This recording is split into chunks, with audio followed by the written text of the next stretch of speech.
Good day sa lahat po ng mga gustong manghingi ng bayabas. Meron po ditong umigit kumulang na 100 yata ang nakita natin maliit na pulo ng bayabas. At ayun meron nga dun ayun ay nakakulay Tapos meron na tayong mga nabidyoan kanina.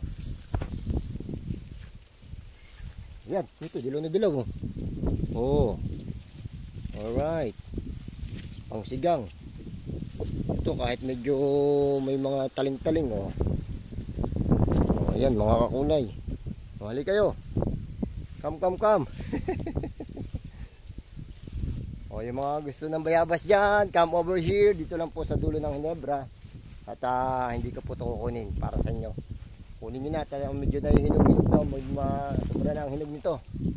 Halika na, Hanilet Compedyo, shout out po sa inyo para kay ating superstar si Baninay. Yun halika na kayo, come here. Pakita ko sa inyo mamaya yung videohan ko yung mga ilang hinog.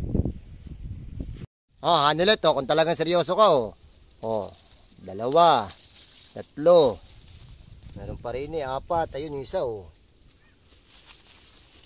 lima. Ilalim pa yan, meron pa yan sa ilalim. Ito ayun lumon. Bila, meron din ako nakita dito. Ayan dalawa. Magkakalapit, meron sa banda rito sa kanan dalawa rin na rin. Sa kalapit din, meron din. Magkakalapit lang sila. Malalaki pati ito sa ilalim, malaki maganda ito.